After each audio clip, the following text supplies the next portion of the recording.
Book 16, Branch Line Engines. Dear friends, we never have a dull moment on our branch line. Thomas was silly and got into trouble, so a diesel rail car called Daisy came. She caused trouble, but has now promised to be good, so the Fat Controller has kindly given her another chance. Meanwhile, Toby chased a bull, Percy got into a predicament, but you must read the stories for yourself. The author. Thomas comes to breakfast. Thomas the Tank Engine has worked his branch line for many years. You know just where to stop, Thomas, laughed his driver. You could almost manage without me. Thomas had become conceited. He didn't realize his driver was joking. Driver says I don't need him now, he told the others. Don't be so daft, snorted Percy. I never go without my driver, said Toby earnestly. I'd be frightened. Pooh, boasted Thomas. I'm not scared. You'd never dare. I would then. You'll see. It was dark next morning when the firelighter came. Thomas drowsed comfortably as the warmth spread through his boiler. He woke again in daylight. Percy and Toby were still asleep. Thomas suddenly remembered. Silly stick in the muds, he chuckled. I'll show them. Driver hasn't come yet, so here goes. He cautiously tried first one piston, then the other. They're moving, he whispered. I'll just go out, then I'll stop and wheesh. That'll make them jump. Very, very quietly, he headed for the door. Thomas thought he was being clever, but really he was only moving because a careless cleaner had meddled with his controls. He soon found his mistake. He tried to wheesh, but he couldn't. He tried to stop, but he couldn't. He just kept rolling along. The buffers will stop me, he thought hopefully. But that siding had no buffers. It just ended at the road. Thomas's wheels left the rails and crunched the tarmac. Horrors! He exclaimed and shut his eyes. He didn't dare look at what was coming next. The stationmaster's family were having breakfast. They were eating ham and eggs. There was a crash. The house rocked. Broken glass tinkled. Plaster peppered their plates. Thomas had collected a bush on his travels. He peered anxiously into the room through its leaves. He couldn't speak.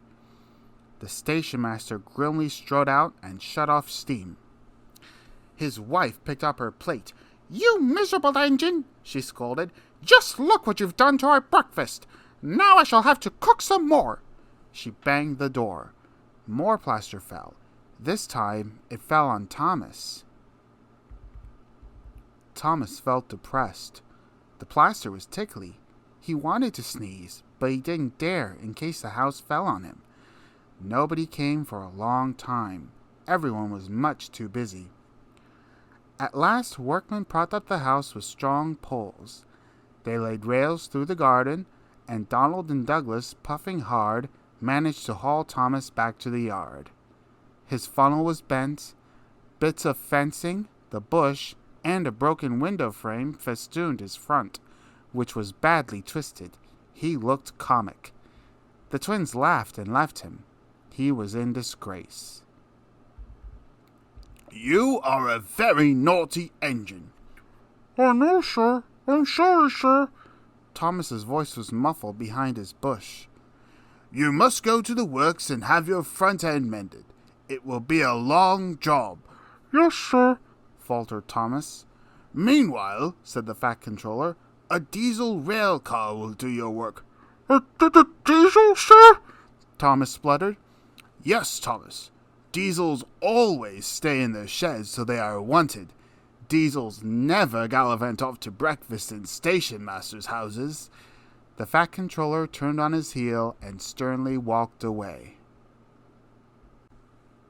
Daisy. The Fat Controller stood on the platform. Percy and Toby watched him anxiously. Here, he said, is Daisy, the diesel rail car who has come to help while Thomas is, indisposed. Please, sir, asked Percy, Will she go, sir, when Thomas comes back, sir? That depends, said the Fat Controller.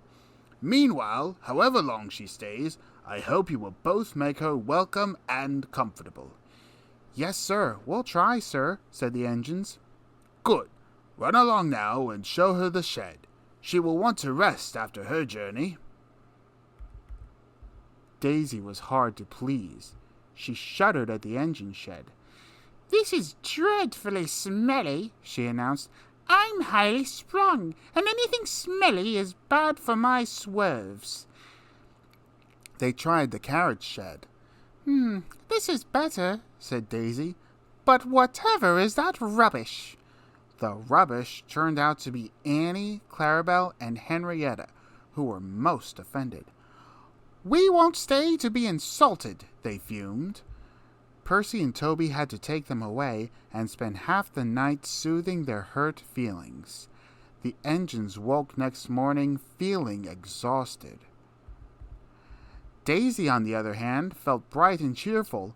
Ooh, ooh, she tooted as she came out of the yard and back to the station. Look at me, she purred to the waiting passengers. I'm the latest diesel, highly sprung and right up to date. You won't want Thomas's bumpy old Annie and Clarabelle now. The passengers were interested. They climbed in and sat back comfortably, waiting for Daisy to start. Every morning a van is coupled to Thomas's first train. The farmers send their milk to the station, and Thomas takes it down to the dairy. Thomas never minds the extra load, but Daisy did. As soon as she saw that the van was to be coupled to her, she stopped purring. Do they expect me to pull that? She said indignantly. Surely, said her driver, you can pull one van. I won't, said Daisy. Percy can do it. He loves messing about with trucks. She began to shudder violently. Nonsense, said her driver. Come on now, back down. Daisy lurched backwards. She was so cross that she blew a fuse. Told you, she said, and stopped. The shunter, the guard, the station master, and her driver all argued with her, but it was no use. It's fitter's orders, she said. What is? My fitter's a very nice man. He is interested in my case. He comes every week and examines me carefully. Daisy, he says, never pull. You're highly sprung, and pulling is bad for your swerves. So that's how it is, finished Daisy. Stuff and nonsense, said the station master. I can't understand, said the shunter. Whatever made the Fat Controller send us such a feeble... Feeble? Spluttered Daisy. Let me... Stop arguing, grumbled the passengers. We're late already. So they uncoupled the van, and Daisy purred away, feeling very pleased with herself. That's a good story, she chuckled. I'll do just what work I choose, and no more. But she said it to herself. Bullseyes. Toby the tram engine has cow catchers and side plates. They help to prevent animals getting hurt if they stray onto the line. Daisy thought they were silly. She said Toby was afraid of getting hurt himself. I'm not, said Toby indignantly. You are. I've not got stupid cow catchers, but I'm not frightened. I just toot and they'd all get out of the way. But they don't, said Toby simply. They would with me. Animals always run if you toot and look them in the eye. Even bulls? Even bulls, said Daisy confidently. Daisy had never met a bull, but she purred away quite unconcerned. At the level crossing, cars waited behind gates to let her pass. She tooted at a farm crossing, and a horse and cart halted while she went by. Pooh, she said. It's easy. I just toot, and they'd all stand aside. Poor little Toby. I am sorry he's frightened. At the next station, a policeman was waiting. There's a bull on the line, he warned them. Please drive it along towards the farmer." Daisy was excited. "Now," she thought, "I'll show Toby how to manage bulls." Champion isn't really a fierce bull, but this morning he was cross. They had driven him away before he had finished breakfast and tried to put him in a cattle float. They had pulled him and pushed him, prodded and slapped him, but he wouldn't go. He broke away and trotted down the road. He saw a fence, jumped it, and slithered down a slope. Champion was surprised. This was a new kind of field. It had a brown track at the bottom, but there was plenty of grass on each side, and he was still hungry. "Ooh!" tooted Daisy. "Go on!" Champion had his back to her. He was too busy to pay any attention. "Ooh!" said Daisy again. Champion went on eating. "This is all wrong," thought Daisy. "How can I look him in the eye if he won't turn around? Ooh! At last Champion turned and noticed Daisy. "Arr!" he said, and came towards her, still chewing. He wondered what she was. "Ooh, ooh," said Daisy feebly. "Why doesn't he run away?" The guard and the policeman tried to shoo Champion, but he wouldn't stay shooed. As soon as they turned away, he came back. He was a most inquisitive animal. "Go on, Daisy," said her driver. "He's harmless." "Yes," said Daisy unhappily. "You know he's harmless, and I know he's harmless. But does he know? Besides, look at his horns. If I bumped into him, he might hurt them. The farmer wouldn't like that." Champion came close and sniffed at Daisy. "Oof!" she said, backing hastily. Toby was surprised to find Daisy back once more at the station. The passengers told him about the bull. He chuckled. "Bulls always run if you toot and look them in the eye, eh, Daisy?" Daisy said nothing. "Ah, well," Toby went on, "we live and learn. I'd better chase him away for you, I suppose." He clanked away. But Champion took no notice of Toby's bell or whistle. He didn't move till Toby whooshed him with steam. Then Toby gently shooed him along the track to where the farmer and his men were waiting. Daisy had an exhausting day. Toby and Percy often met her on their journeys, and though they never mentioned bulls, they gave her pitying looks.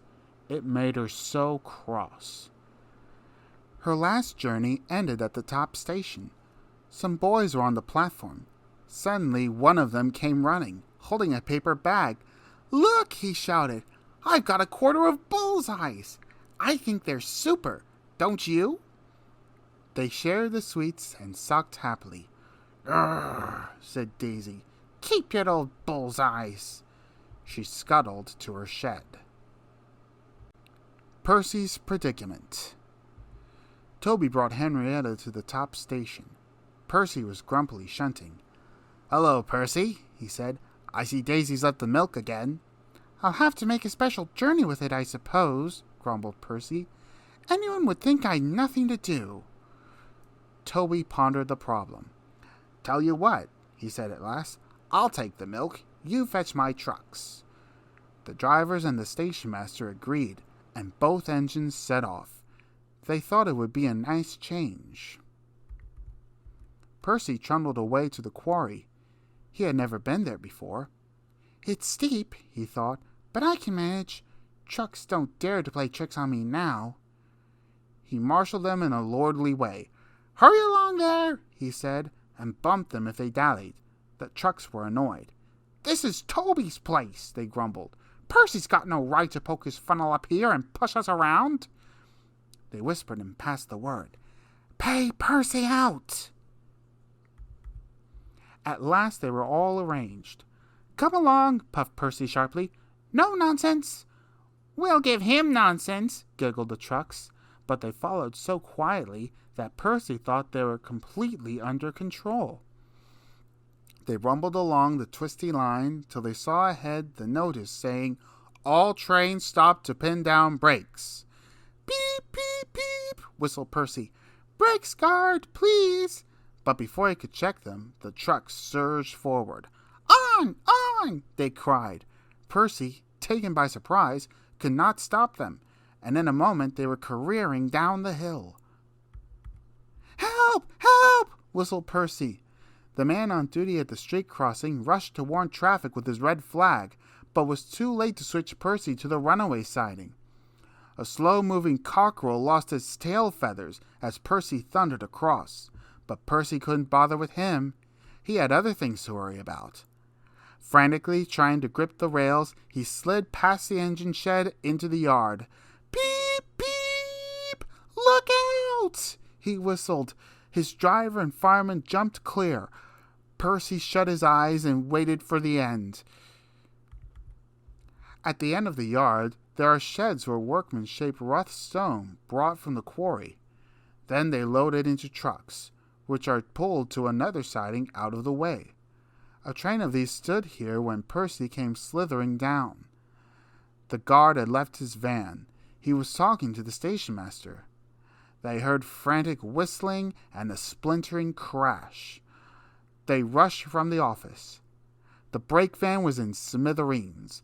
Percy, still whistling fit to burst, was perched on a couple of trucks, while his own trucks were piled up behind him. The fat controller arrived next day. Toby and Daisy had helped to remove most of the wreckage, but Percy still stood on his perch. "We must now try," said the fat controller crossly, "to run the branch line with Toby and a diesel. You have put us in an awkward predicament." "I'm sorry, sir." "You can stay there," the fat controller went on, "till we are ready. Perhaps it will teach you to be careful with trucks." Percy sighed. The trucks wobbled beneath his wheels. He quite understood about awkward predicaments. The fat controller spoke severely to Daisy, too. "My engines do not tell lies," he said. "They work hard with no shirking. I send lazy engines away." Daisy was ashamed. "However," he went on, "Toby says you worked hard yesterday after Percy's accident, so you shall have another chance." "Thank you, sir," said Daisy. "I will work hard, sir. Toby says he'll help me." "Excellent. What Toby doesn't know about branch line problems," the fat controller chuckled, "such as, balls, isn't worth knowing. Our Toby's an experienced engine." Thomas came back next day, and Percy was sent to be mended. Annie and Clarabelle were delighted to see Thomas again, and he took them for a run at once, because they hadn't been out while he was away. Thomas, Toby, and Daisy are now all friends. Daisy often takes the milk for Thomas, and when Toby is busy, she takes Henrietta. Toby has taught Daisy a great deal. She shooed a cow off the line all by herself the other day. That shows you, doesn't it?